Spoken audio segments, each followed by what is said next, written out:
Are streaming.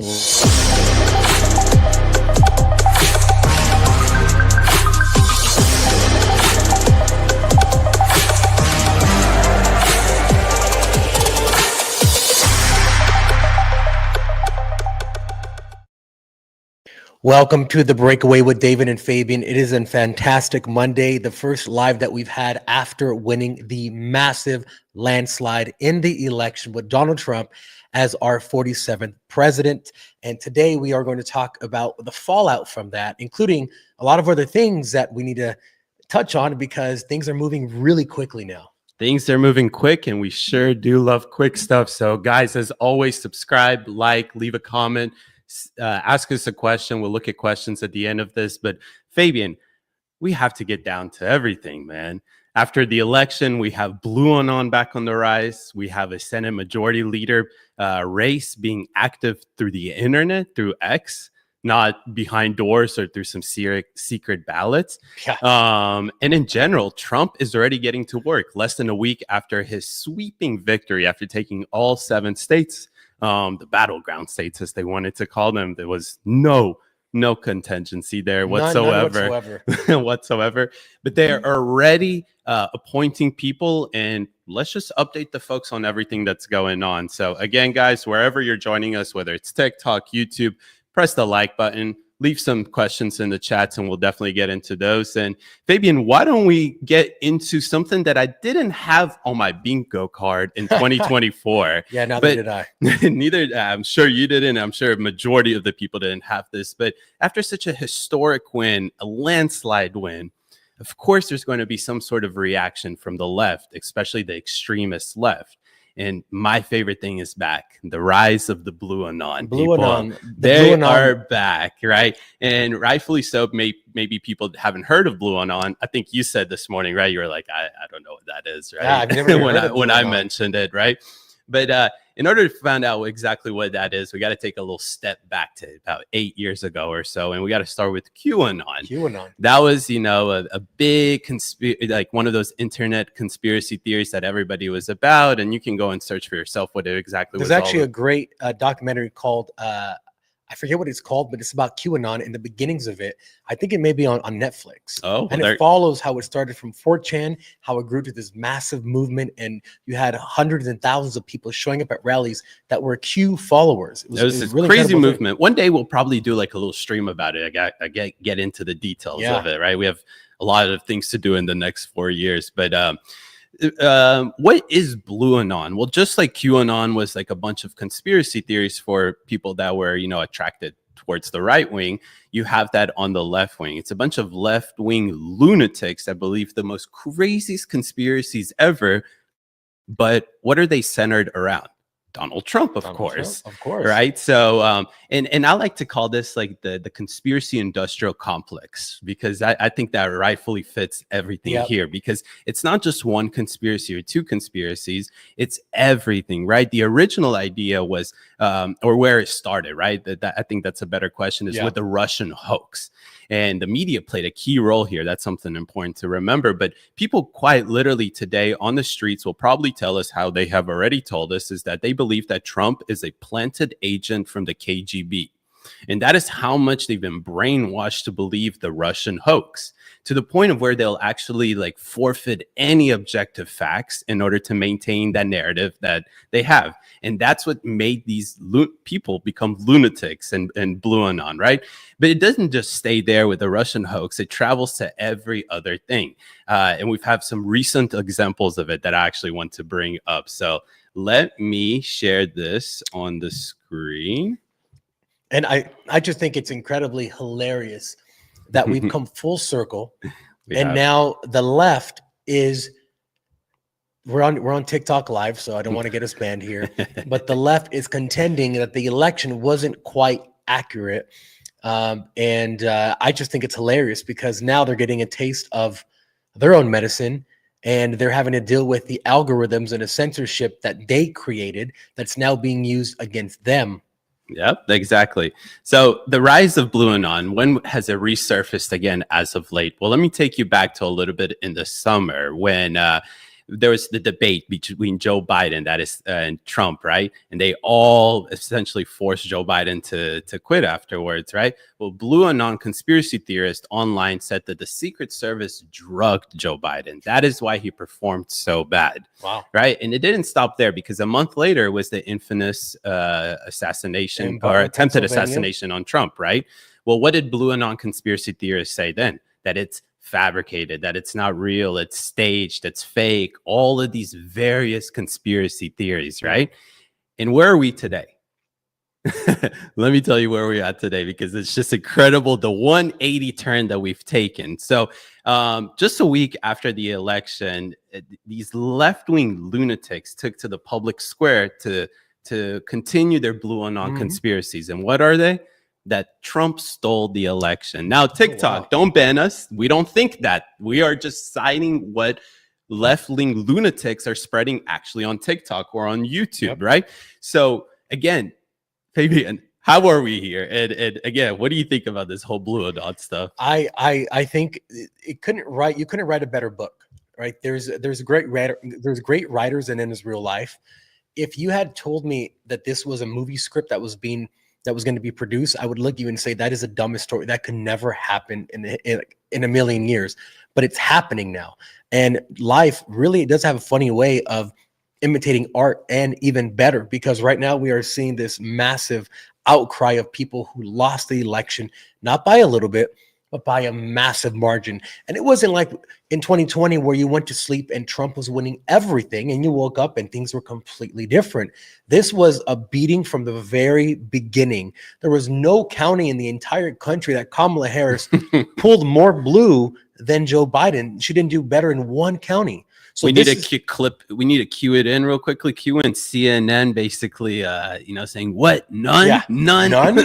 None. She didn't carry any counties, or she didn't do better anywhere. But I think that's one of my.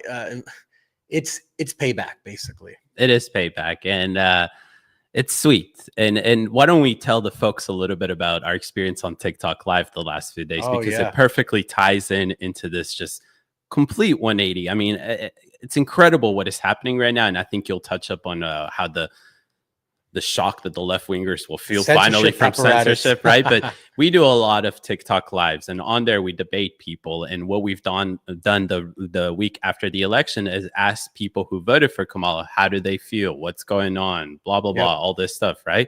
And the majority of the time, well, not majority, but a couple people have told us already that they're full blown on election deniers, that ballot boxes did this and that Starlink hacked that and whatever in the world, right?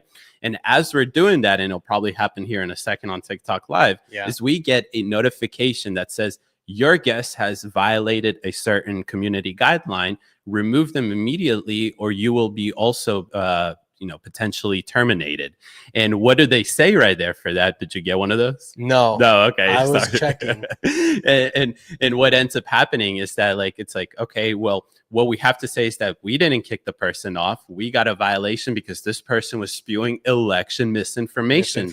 This was the fairest and most, what a total 180. And they're saying, you guys were saying this, why can't we say it? And it's like, we didn't set that standard up. You guys were the ones that said that if we talk about this, then we're a threat to democracy, that we should be imprisoned. And even in certain states, they've tried to make it a crime for that.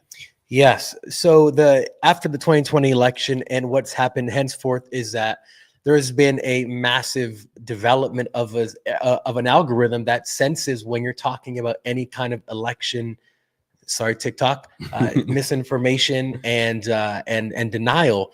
So there's been this massive apparatus that's been built to attack us because of the 2020 election. Now the apparatus is so ingrained in every social media platform that the left is now getting the brunt. Now, you got to realize the left has not had any censorship up until now. They've been able to say anything they want, free reign. They've had complete free reign on the social media sites. And now things have completely flipped 180, where now they are the election deniers. They are the minority. We are the majority, and we want a fair and square election by a lot. So as they are contending this election, saying all their BlueANON things, I think I just got live access removed. Oh, yeah. Oh, Yeah. Wow. Yeah, I thought it was Well, going to happen. YouTube, you saw it happen. This is exactly what we deal with. Is that, listen, we've done so many, like, I don't know, claims and saying, hey, we're not talking about this. Fabian, you want to take a second No, to it's see fine. to see what's up, because I that's got not fun. I mean, we a lot of the work that we do relies on our ability to go live on TikTok, to go on live on these platforms, but particularly on TikTok. And people say, why TikTok? Because that is where we consider that to be enemy lines, right? Enemy Yep. territory. That is where we're able to actually engage with the other side, challenge their ideas, and make them Careful think with about yours, these too. ideas.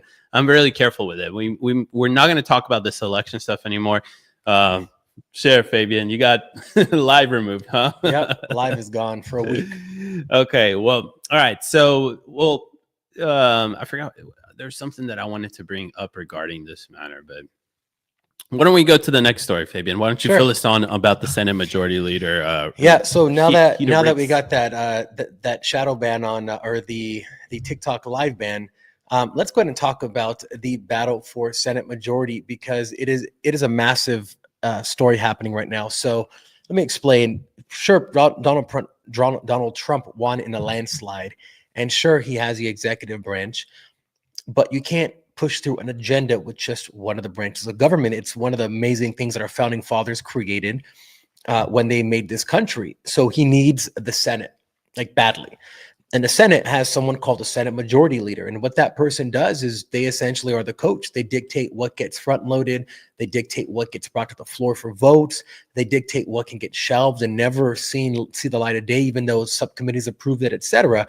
And currently, the leader has been Mitch McConnell, which is a terrible person. Beijing Mitch, terrible person in my estimation and many other people's estimation. So what happened is that he is finally retiring. He's not going to be running again for Senate Majority Leader. So now there's a battle to who is going to be the next person to go in and be that person. And it's a three-way battle between John Thune, John Conyers, and Rick Scott. And here's what happened. Let me go ahead and share this. So Rick Scott is the person that Elon Musk and Tucker Carlson and a bunch of other people want in power right now, because he is the one that's going to confirm Trump's recess appointments. He's the one that's going to allow Trump's, the one that they believe will do it the best, because you have a lot of positions to fill. And if you can't fill recess positions, basically your entire first half of the term is going to be nullified.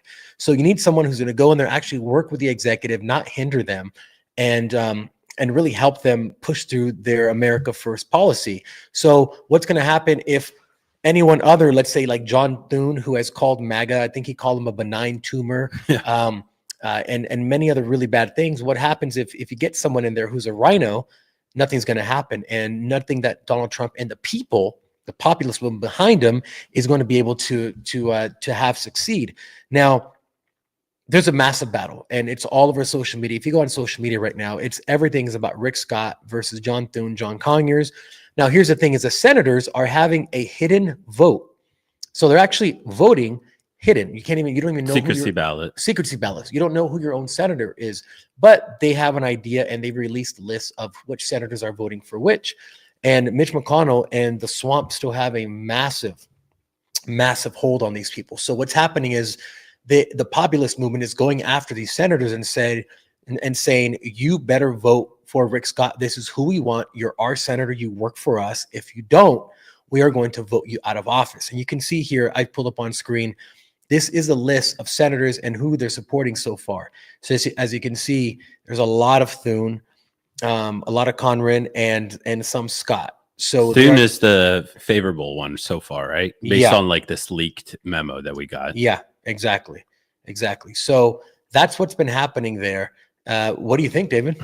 Well, from what I briefly saw when it comes down specifically to Jack Thune, is that, first of all, he has that tweet still up from 2016 where he said that this was before the 2016 election, a month or so before. He said that Trump should step down and let Mike Pence be the presidential nominee effectively. Yep. So to give you at least a mindset of where that is. And that was an actual plan that was put together behind behind the scenes where they tried to install Paul Ryan and Mike Pence as the ticket instead of Trump, because they thought that Trump couldn't win, and they actually didn't like Trump's policies and him reshaping the Republican Party to the party that it is today that wins landslide victories. But that's one aspect of it. Whatever. Here's another aspect that's a little suspicious to me, and shout out to somebody that I don't really necessarily like, but good work, Laura Loomer.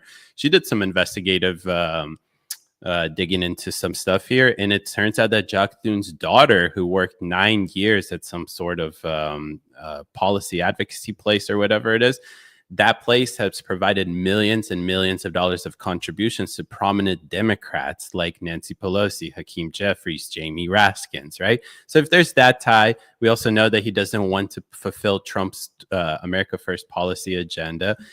Jack Thune is going to be the individual that is going to hinder Trump's ability to actually get through the agenda, which means that the will of the people is going to be blocked by 1-2 people in the Senate that aren't ideologically aligned with Trump. So people do what we do best, because, you know, again, I told you this, I kind of like Mike Pompeo, but if the people spoke and Trump took that in and said, I'm not going to have Mike Pompeo, then you can do the same thing with the Senate Majority Leader. Apply pressure where we can do so, call people, do it on Twitter. Let's see what happens. I'd like to see Rick Scott.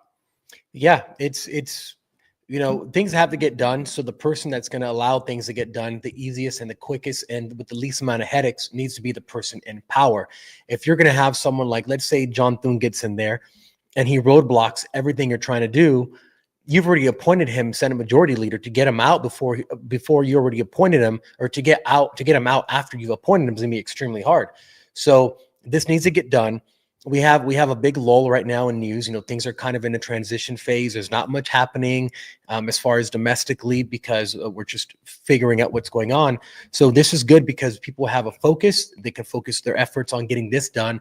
Once this is done, then it's on to the next battle. And I think that's really important for people to do. We've seen probably at this point billions of impressions for this specific issue of the Senate Majority Leader. And I think it's the first time in the history of humanity that social media has had a big hand in this, because, you know, typically a senator will get a few dozen calls from people in his district, but this is different. No. This is people from all over the country and the world calling in, pissed off, saying, we don't want that guy. You're our senator. You work for us. The voice of the people is vote for Rick Scott, and we want you to do it. Yeah, exactly. I think that people see exactly what's happening in DC with these senates. It's just a bunch of political prostitutes at the end of the day. That's literally all it is. And that's all it is. And they're playing in this political theater, in the political arena. They know how to play this game. But the main thing here is that you don't want somebody that's going to derail the agenda that the American people just overwhelmingly voted for. And that is what Jack Thune, Jack Corn, whatever his name is going to do. The main thing here is that you don't want any derailments or like any slow walking when it comes down to confirming the cabinet officials. Yep. And you don't want anybody actually getting in the way of gutting the bureaucracy. At the end of the day, you do have a uni party. 20, 30 senators are part of Mitch McConnell's, crew, if you want to call it that, right? So I would consider them the establishment just as much as they are part of the Democrat Party. Yeah. It's a unit party, right? You can't allow these people to derail what the American people voted for just now. No, and by all accounts and measures, they can't stand Trump because he does it. He shakes things up. I mean, he wants to bring in Elon Musk and Ron Paul to go and open up the books to all their departments and agencies. That's not something that they want. They have this little game where you win this year, I win next year.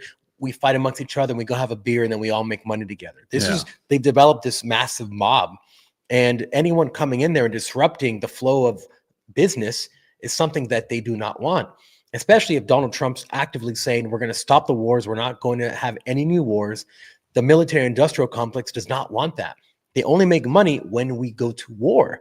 So they're thriving right now. And if someone's going to come off and cut the teat and say, nope, not anymore, that's something they don't want. And they pay these politicians a lot of money to do what they say. Yeah. Yeah. You said it perfectly there. Look at their voting records as well. Mitch McConnell, both of these John senators, right? Yep. There were some of the biggest architects and people pushing the border bill. The border bill, the way the Democrats labeled it, sounds incredible. Why wouldn't Republicans want to vote for this? Look at meanie Trump coming in and caring about politics before the American people. But when you actually get into the actual bill of it, you understand that it has nothing to do with actually stopping illegal immigration. It's just legalizing it. And why would you want Rhino Republicans, that sounds funny. Why would you want these rhinos to support this? Well, at the end of the day, their donors, the people that come and lobby them as well, are the people who benefit from illegal immigration because of the labor aspect of it, right? So just look at their voting records and we can make a clear, decision of what's going on. Now, Fabian, we should probably bring this up just because we're always transparent and we want to tackle it from everywhere. There's a couple things that were a little bit suspicious to me when it came down to what the preferred nominee is by Trump and the MAGA world, which is Rick Scott, right? Yep. And that is him supporting red flag laws. Yeah. Well, why don't we go to commercial and then you talk about that right after commercial break? Yeah, sounds good to me. So we'll be right back.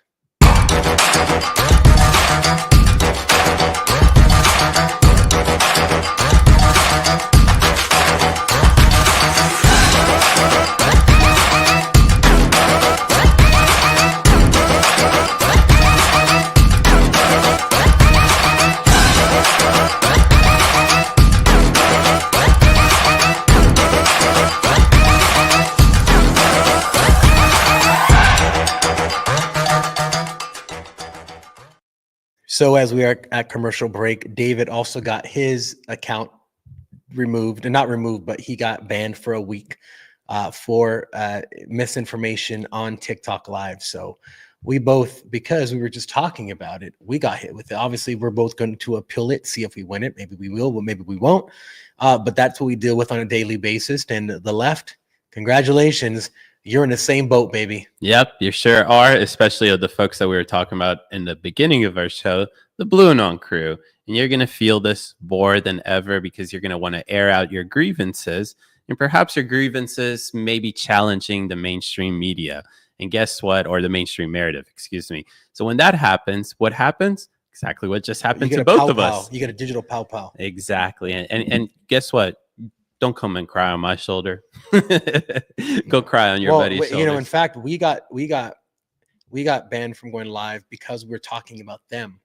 So we even did them a service. So we're showing them exactly what happens. We weren't even talking. We're just talking about it. Exactly. We were 2 layers removed from it. There you go. And YouTube, you got to see it. And X, you got to see it happen live in action. And actually, yes, Fabian, they removed my access for a week. So it looks like we won't be streaming on TikTok live for a week. We won't for a week. But before we went to commercial break, I actually started talking about how there's something that we need to address here. And it's the fact that Rick Scott supported something that I don't necessarily agree with as much as I understand the concept of it. And that is red flag laws. For the people that may not understand what red flag laws are, just to dumb it down as simple as it is that the government can arbitrarily assign certain individuals who can essentially, call into the government or go to the judge and strip your ability to possess an arm, right? Yep. And what it essentially looks like is that, let's say that a neighbor notices that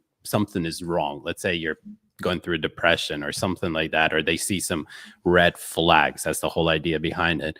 Maybe you're going to a psychologist or something like that, and they notice a red flag.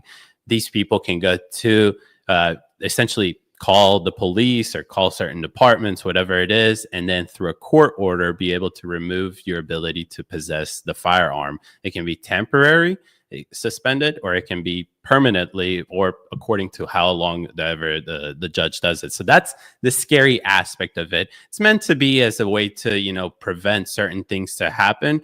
But Fabian, we talk about this a lot of the time, is that these things don't necessarily prevent much. And the red flag laws, again, in theory, it sounds good. But then when you have anyone basically it's like getting swatted, or it's like getting mass reported on social media. Our friend Michelle just got mass reported by Swifties because she came out and made a video, and then her account got deleted. She was able to get it back. But that's essentially what it is. Someone doesn't like you. Someone puts a call in, and now there's an investigation on you.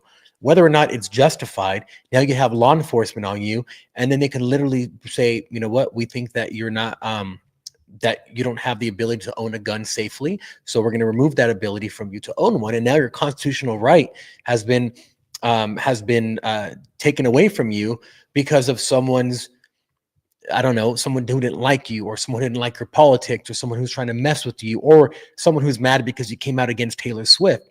So yes, you know, there's a process in determining this, but I mean, if anyone can sick the police on you for no reason whatsoever, then that's not something I think that that is beneficial for the whole. There has to be something else. Yeah, absolutely. You got to break it down into a couple categories here, whether it is a violation of your due process, right? Because they're essentially stripping your ability to actually adjudicate this claim against you. There's just risks of it being abused in general, like you were mentioning it, whether it's people that don't like you. What about an activist psychologist who's been indoctrinated in a liberal college, and it's like, oh, these are Trump supporters, maybe we should remove their guns. I'll, you know, say that they're doing this and that, and now the ability to abuse the red flag laws. Well, you basically get to where you want to go by going around the law, by creating a new law that's above the Constitution, and I don't think that's the right way to do it. Well, that's the third category that I was going to say: blatant overreach by the government here, right? Or let me call them better. I was going to say political prostitutes, but bureaucratic prostitutes. Well, actually, think about this. When I was in Sweden a few months ago, Instagram sent me a notice that said that it believed that I may be suicidal, and if I'd like to get help, it sent me a number.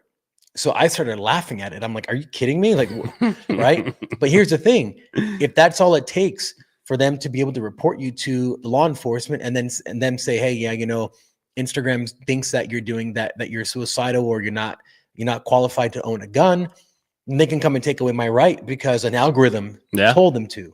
Then you program the algorithm to just find people that are, you know, conservatives, take away their gun rights, and then what kind of restitution do we have? Yeah. I mean, they can do that en masse. Right? If Instagram sent me that notification and sent me a number to like a hotline, oh, sorry, it said, do you want to seek help? Yes or no? Of course, I'd click no.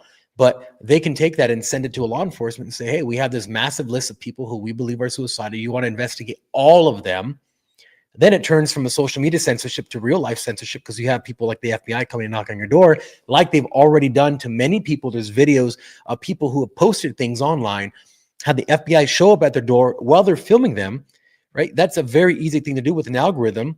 That replace that with red flag laws, and now you can see the issue that we can have. And it's a popular initiative actually taken across all of Florida. It was a state implemented law, and conservatives rallied behind it. And Rick Scott, being a senator from Florida, actually supported it. So my whole problem here is that everything that you just outlined, that'll be really scary on a federal level. And if you're the Senate majority leader and you're advocating for this stuff, you have the ability to actually implement it on a nationwide level, not just in your home state. And that is just something concerning, just taken, you know, into consideration when we just do all this stuff. And that's what we're here to do, right, Fabian? At the end of the day, is to inform the folks about all this great stuff that's happening. So yeah. So let's talk about some post-election updates, because a lot of things have happened since then. There have been some appointments. There's been there's been many things. We want to kind of just cover a little bit, and then we can go into some discussion about it. Yeah, absolutely. But why don't we just start off with the first one? It is that young Black and Latino men say they chose Trump because of the economy and jobs. And that's not really the headline that I want to talk about here. Let's just talk about the overall trends that we have seen happen in terms of this election compared to other elections. So why don't we start with the minority votes? I want to scroll down into this little fun funnel that I found here. So white men, how much of the white men broke for Kamala Harris? Now, out of white men, 39% of them voted for Kamala Harris, 60% of them voted for Trump. What about Black men? 74% of Black men supported Kamala Harris. Now, if you actually look at that number, you'll notice that means that Trump got about 24% of the Black men. Fabian, what did we see come out of Georgia during our exit polls on election night? Yeah, Trump doubled his support amongst Black men in Georgia. Doubled. Now, I find it really interesting that, well, why don't we cover one more category here? And it is Latino men. 50% of them broke for Kamala Harris, while 47% of the Latino men broke for Donald Trump. So when asked this on The View, and many liberals asked, why is this happening? Majority of the response is something that is not shocking, because this is why we won in a landslide victory. They say sexism, misogyny, racism, whatever it is. Continue spewing that, please. I love it, especially on The View. Do it. You won't learn your lesson, and you'll continue losing this elections, because effectively they're calling all these people racist, misogynist, whatever it is, right? Yeah, for a party that touts equity and just joy and everyone being the same, when things don't go their way, they really show what their true colors are. They literally call you every word in the book if you don't agree with them. This is a cult. Leftism is a cult. And if you don't abide by the cult's rules, then you get ousted. One of the ways you get ousted is you get canceled, whether that be at your workplace or socially or on social media, you get canceled. So now you're alienating even more voters that already didn't vote for you the first time, and maybe some that still did just because they thought that, well, I've always voted Democrat. Now you're calling them or their family members or their friends bigots, misogynist. That is not a winning formula. And that is fine by me. Absolutely. Keep doing that, right? On CNN right now, I just saw this morning, is that some guy was trying to say that we need to let go of this whole thing of we need to call it as it is. These are boys competing in girl sports, and we need to stop doing that. Before the guy could actually articulate his entire position, the guy across from him lost his shit completely. This is on CNN or something? CNN, yeah. And the moderator, the CNN anchor and host there at the roundtable, was actually attacking essentially the guy that was trying to articulate his position and say, listen, the position that you're about to make can actually hurt people's position. So let's try to do this in an unhurtful way. And this is the kind of BS that makes you guys lose minority voters, and keep doing that. I love it. Just keep losing the minority vote. One thing that I need to confront my fellow Jews about is that why are we still voting in such large numbers for Democrats who don't hold the interest of, nonetheless, Jews, but Israel? Okay, like Kamala Harris, to make it as blatant as possible to you guys, is that she ran campaign ads in Michigan where she needed the Arab vote, saying that she's against Israel, while running ads in Pennsylvania about how pro-Israel she is. And yet 70% of us still ended up voting for Democrats. They don't have your interest whatsoever. There's only one squad in the entire Congress that is anti-Israel. And which one is it? It's on the Democrat side. And you're voting for that party, upholding that party. I'll give it to that Jews in New York actually historically voted in numbers that they haven't seen for Republicans. That is great. But come on, guys. We need to fix our stuff right there. Yeah, exactly. As you were saying that, I actually found the video of CNN and them talking about this exact issue. So let's go ahead and turn it up and turn it on. There are a lot of families out there who don't believe. I don't know. I think it's an hour. They're not there. boys. I'm not going to listen to transphobia at this table. I am not going to listen to you call a trans girl a boy. Are you going to allow me to finish my explanation? When you use a word that's a slur, I'm going to interrupt. That's not how it is. They're not boys. They're not boys. They're not playing girls softball. I'm not going to sit there and listen to that. Let's reset for a second, because look, this is a really heated issue, right? And Sharmichael, I know you. I know that you understand that people have different views on this. I think out of respect for Jay, let's try to talk about this in a way that is respectful. Okay, so let me rephrase this, since I'm being targeted here. I don't. Just to be clear, you are not being. But I am. But it's okay. I'm specifically saying that I know that you are not intending to be transphobic. He should know that I'm not. But he wants to sit here and transphobic. I want you to. I want to give you an opportunity. So the way regular people interpret it, that's not regular people. That's not regular people. There's no consensus that these are actually boys. This whole thing about trans girls is a canard. We're talking about a tiny, tiny sliver of the population. That may be the and we're using that. But my point in terms of its effectiveness.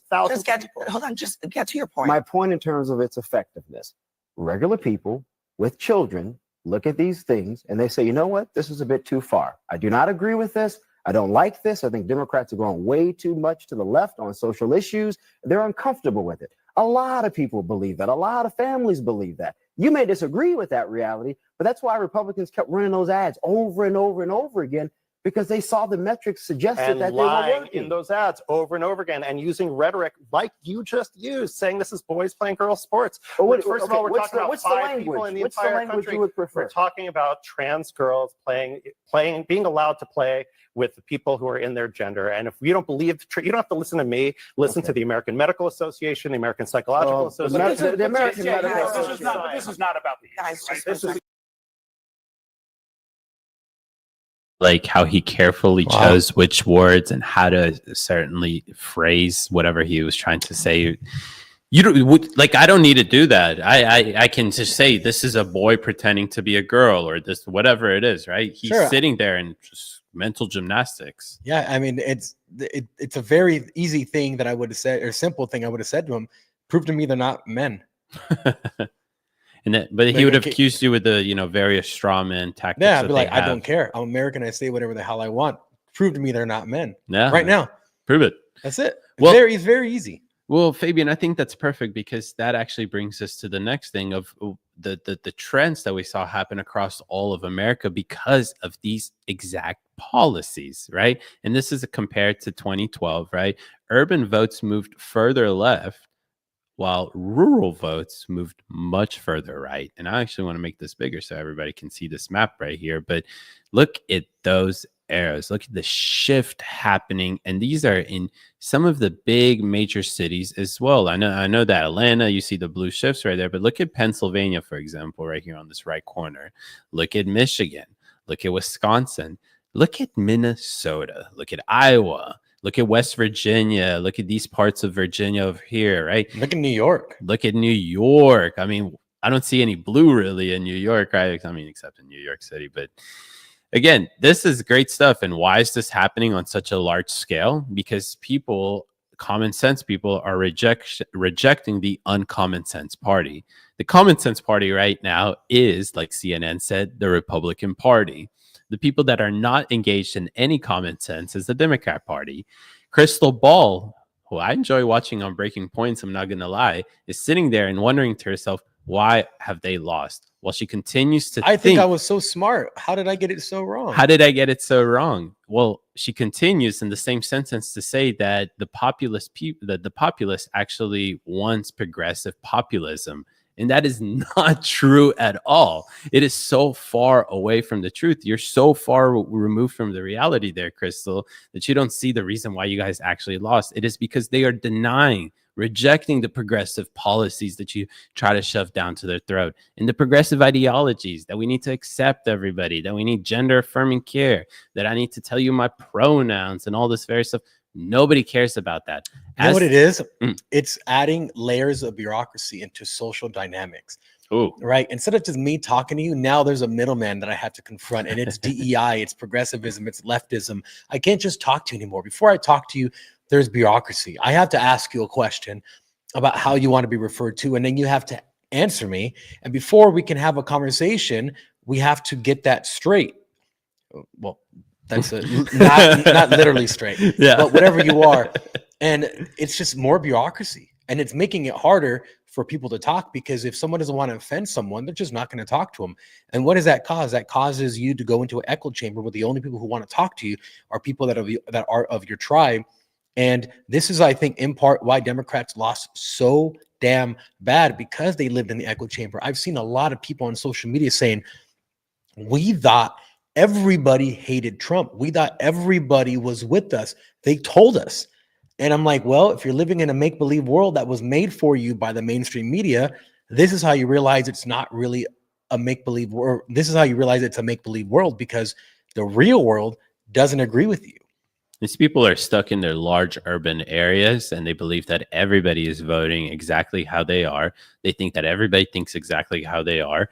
And then they get, a real, Real shock to the system. a real shock to the system, an absolute reality check when they're confronted with a landslide win like this, to the point of where they have to engage in some BlueANON shenanigans where they, because it's such a shock to their system that they don't believe it. It can't be possible. It can't be possible. There has to be another explanation. I'm not this wrong.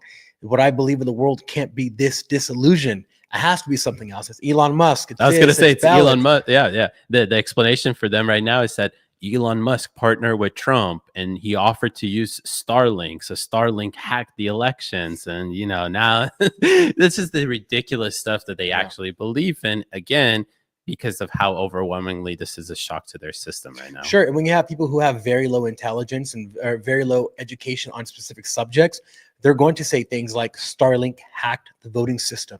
Like they don't even understand what that means or what Starlink is or how it works, right? That's like saying Spectrum hacked the voting system just because they provide internet, right? This is like people who say that we never went in space or that the moon is round or that like they're delving into that crazy conspiracy theory avenue when they're making up these things. You know, they're on par with the people who say we never landed on the moon and there is no space and there's too much radiation.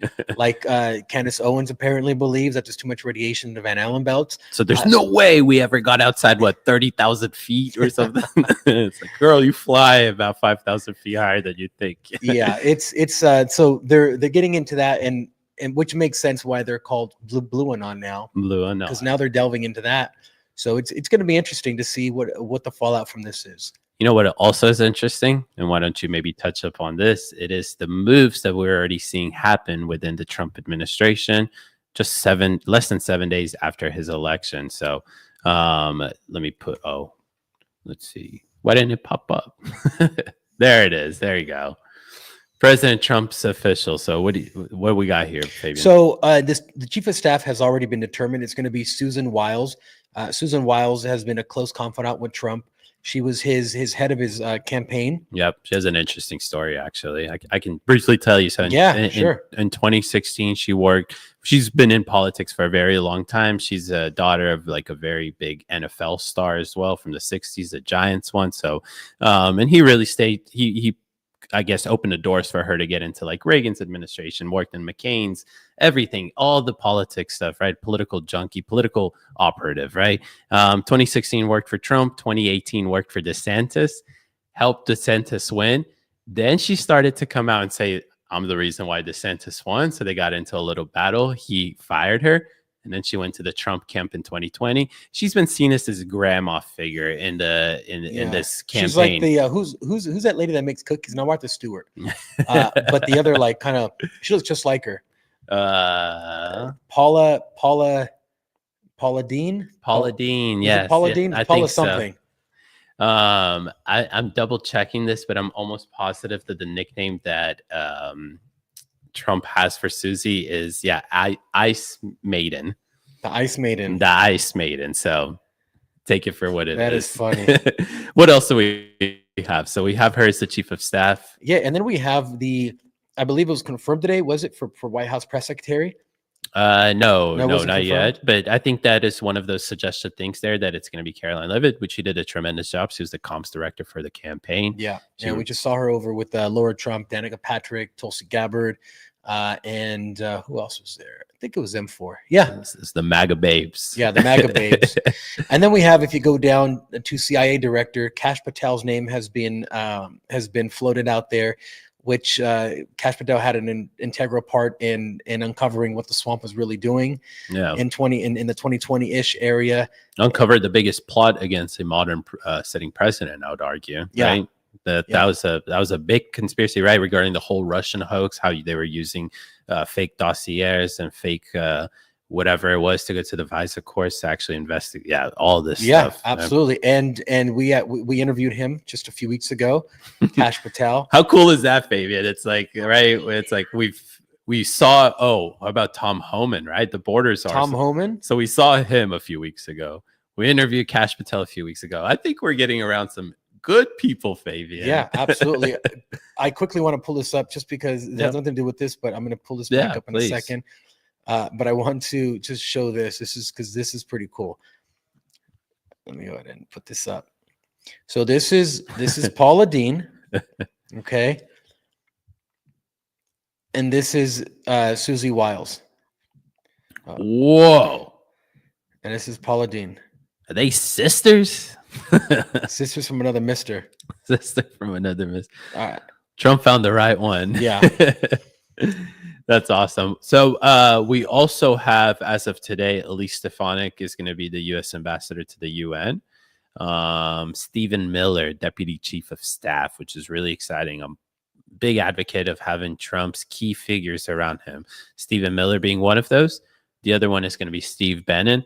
I don't know what it is, but they're going to need to figure out something for Steve Bannon. Really would look like a senior advisor. Yeah, senior advisor. Senior advisor, right? And maybe to specify certain aspects of it, but he's good at anything. Put him on immigration, the economy, whatever it is. You need Peter Navarro back in there. Peter Navarro actually played a key role in the original tariffs implemented on China that led to $50 billion like being mandated to be bought by China from the U.S. and various other aspects of the tariff war. So he needs to get back in there.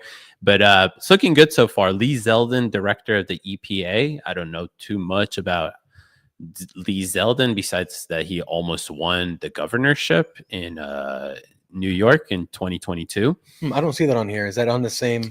Oh, it's not on the on there. Okay. It's in my notes over here. I'm looking at some of these notes, but interesting, right? Because I wonder if he's actually going to go through it and just gut the regulations, right? Unleash American energy prosperity. Oh, I just saw this.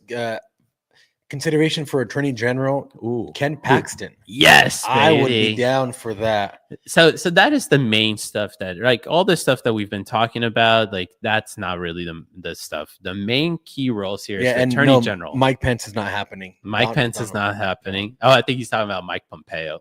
Oh, okay. Well, Mike Pence either. They're not happening. No.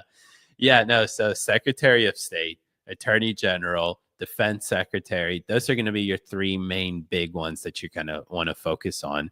And it seems like what we were talking about before the show is that Trump's actually listening to the will of the people that got him there in the first place. Yeah. He's reacting pretty well to what is happening on X, right? There was a big campaign to get Mike Pompeo out of there. Well, guess what? Mike Pompeo is no longer in the consideration. Neither is Nikki Haley. Nikki Haley, right? Got ousted.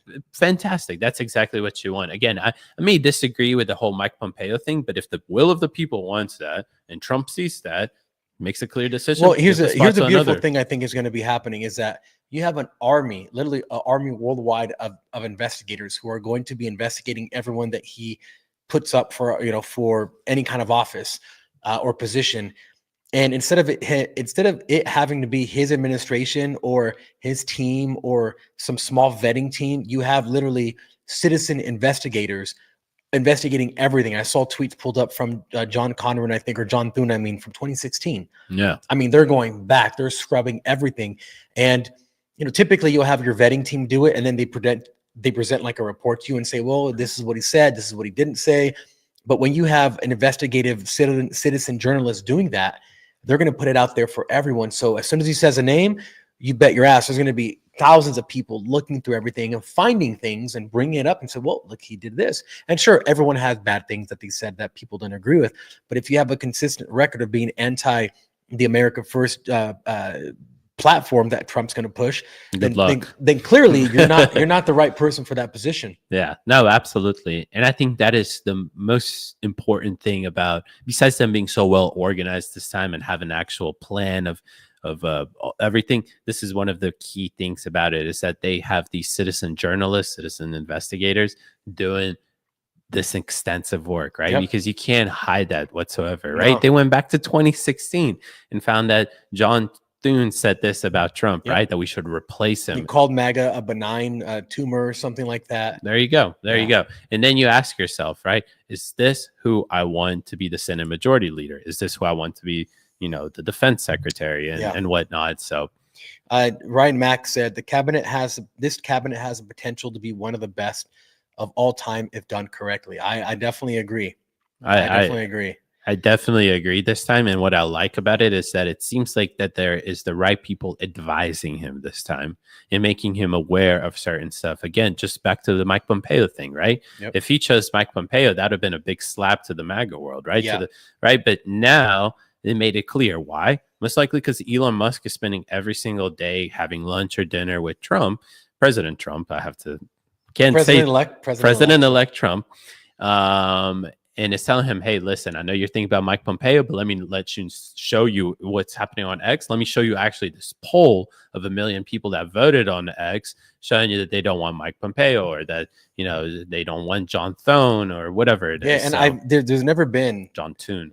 There's never been a process like this where everybody is involved. I mean, everybody. Literally, you can go on X and put your input about John Thune or John Conyers or Rick Scott. Everybody has the ability. So X is now the world's bulletin board. We're going to do this. What do you guys think? And then people just tell them. And then you get all these votes, and it's really the will of the people. There's never been a populist movement like this where you have direct access to the people that are making the actual decisions without being censored. It's incredible. It's the literal public square where you used to come to and decide various things in your community. You would vote there, and every single person that was part of the community had a vote. Now, I know direct democracy, not the best thing, right? We've seen historical examples how that cripples things, right? But that is not exactly what is happening here. It's just that we, as the American people, who don't usually have a seat at these big things, actually do have a seat. We're not a fly on the wall anymore. Yeah, exactly. Transparency, exactly. Everything is there. Nothing's shielded. As soon as the word gets out, we're considering this person. The entire community can come together and say, we don't like that person because X, Y, and Z. That word eventually gets up to the very top. They've made a decision to listen to the people. And it's actually something like that, I think, is easier for Trump, because it takes the load off his back of having to do all the work himself, having to kind of figure out if this person is good or not from the interactions that he's had with them. Clearly, he's very busy. He's not going to be going to John Thune's Twitter post from 2016. Exactly. But people did that for him. So we're helping them make the right decisions. So he can say, well, okay, that's what you guys wanted. Cool. I like him too. Let's do it. It's literally this like conjoining of forces to create the government that the people want. It's exactly what we've been asking for, honestly. Yeah. It's just to have a seat at the table, the very own table that we actually put there. Yeah. Don't throw us out of there, right? And I feel like we finally have it there. So somebody said also in the comments there, who do you see as the press secretary? I see female. That would be pretty cool. And I think that we pretty much already know that it's going to be the Caroline Leavitt girl. She's great. She's the communications director for Trump's campaign. Yeah. We saw her. So yeah. And also Tom Homan, who's been getting I'm making the claim that he got more views than Beyonce did today on X. So I think Tom Homan outed one up Beyonce today. I don't know about all days, but definitely today, because Tom Homan is going to be the person who's in charge of the deportations under Trump. Tom, let me just Google him right here so I can pull up a video for you guys. But Tom Homan came to speak to us at the Heritage Foundation last month, and I never heard of him before. But the guy spoke very well. I was very impressed with his knowledge and with his empathy that he had for the situation. He looks like a hard ass, but he's saying, when I see kids in the back dead in the back of trucks that were, raped, and they left there to die and they've been there for days just decomposing, like, that is not the way things should be happening. So, the cartels have a massive stranglehold on the moving of people. We have over 300,000 people missing now. I mean, it's just absolutely disgusting what's happened at the border. And he's going to come in and be in charge of the deportation. Now, I want to quickly play this video that's been going viral everywhere, because he went on 60 Minutes and he was talking to the reporter, and this is what he actually said. No, that's Paula Deen again.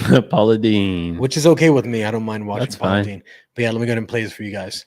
Seen one estimate that says it would cost $88 billion to deport 1 million people a year. I don't know if that's accurate or not. Is that what American taxpayers should expect? What price do you put on national security? Is that worth it? Is there a way to carry out mass deportation without separating families? Of course there is. Families can be deported together. We have and this is circulating all over Twitter right now because of a liberal information campaign war, I would say that they're already launching against him, right? They're trying to tie his actions, his initiatives, policies that were implemented during Trump's first administration as being inhumane. Look what he's going to do. He's going to separate families. Well, wake up, people. Families are already being separated. And what is happening at the border in terms of us supplying the cartel with this nonstop supply of humans in order to them to do whatever atrocities they can imagine, is that not inhumane? Don't you want to stop that? Don't you think that perhaps having a policy that separates families will deter migrants from coming to the border and will stop these atrocities from happening? I totally get the inhumane aspect of separating families, but rightfully so, how he told AOC, if you break the law and let's say you're a dad and you're drunk and you break the law and your kid just so happens to be in the backseat, you will be separated from your kid. This is the same exact thing, except on a much higher level, because we're trying to deter the migration crisis from being there. So yep, absolutely. You'll fight it. I'm confident in them. Yeah. So a lot of things happening. Things are moving at a breakneck pace, and we are here for it. We're going to be updating you all the time with all the happenings.